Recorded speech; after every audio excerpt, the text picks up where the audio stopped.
Hello friends, welcome to bliss cinemas. இன்னைக்கு நம்ம Tamil டப்பிங்கில் Amazon prime வீடியோவில் ரிலீஸ் ஆயிருக்க மை ஃபால்ட் லண்டன் படம் எப்படி இருக்குன்னு பார்க்க போகிறோம். வாங்க வீடியோக்குள்ளே போகலாம். இந்த படம் பார்த்தீங்கன்னா ரொமான்டிக் ஜானரில் ரிலீஸ் ஆயிருக்க படம். இந்த படமே பார்த்தீங்கன்னா ஒரு நாவல் அடிப்படை வச்சு தான் எடுத்திருக்காங்க. இப்போ இந்த படத்தோட கதையை பற்றி பார்க்கலாம். நம்ம ஹீரோயினுக்கு பார்த்தீங்கன்னா 18 வயசு ஆகுது. அவங்க நேம் பார்த்தீங்கன்னா நோவா. அவங்க அமெரிக்காலேருந்து லண்டனுக்கு மூவ் ஆகுறாங்க அவங்க அம்மாவோட. ஏன்னு பார்த்தீங்கன்னா அவங்க அம்மா புதுசாக ஒரு கல்யாணம் பண்ணியிருப்பாங்க. அவங்க கூட போகிறதுக்காக போகிறாங்க. அவங்க அம்மா கல்யாணம் பண்ணியிருக்க பார்த்தீங்கன்னா மிகப்பெரிய பணக்காரர். அவருக்கு ஒரு பையன் இருக்கான், நேம் நிக். நம்ம ஹீரோயின் அங்க புது லைஃபை தொடங்க ஆரம்பிக்கிறாங்க. ஆனா அது உங்களுக்கு பயங்கர கஷ்டமாவே இருக்கு. இருந்தாலும் அங்க பாத்தீங்கன்னா நம்ம ஹீரோயினுக்கு அந்த பையன், அதாவது நிக்க பார்த்ததும் பாத்தீங்கன்னா ரெண்டு பேருக்குள்ள ஒரு அட்ராக்ஷன் ஏற்படுது. ரெண்டு பேரும் கொஞ்சம் கொஞ்சமா க்ளோஸ் ஆக ஆரம்பிக்கிறாங்க. அது ஒரு கட்டத்துல லவ்வா மாறுது. அதுக்கப்புறம் இந்த படத்துல என்னென்ன சுவாரஸ்யமான சம்பவம் நடக்குது அப்படின்றத இந்த படத்தோட மொத்த கதையே. இப்ப இந்த படத்தோட பாசிட்டிவ் நைட்டை பத்தி பார்க்கலாம். இந்த படத்தை பொறுத்தளவு பாத்தீங்கன்னா ஆல்ரெடி நம்ம 2023 ரிலீஸ் ஆன மை ஃபால்ட் அப்படின்ற படம் ஆல்ரெடி பார்த்துட்டோம். அதுவும் சேம் புக்க தழுவி தான் எடுத்திருப்பாங்க. சோ கிட்டத்தட்ட பாத்தீங்கன்னா ரெண்டுத்துக்கும்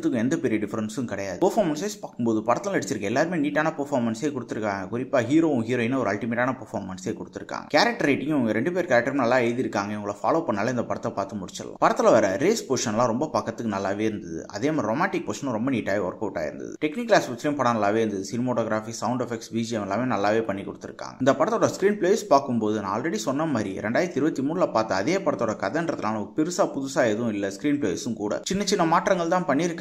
அதுவும் பார்க்கறதுக்கு நல்லாவே இருந்தது. ஓவராலா பார்த்தீங்கன்னா ஒரு ஒன் டைம் வாட்சபிள் படம் தான். வேணும்னா ட்ரை பண்ணி பாருங்க. படத்தில் அடல் கண்டென்ட் இருக்கு. ஸோ ஃபேமிலியோட ட்ரை பண்ணாதீங்க. இன்னொரு வீடியோவில் சந்திக்கலாம். தேங்க்யூ.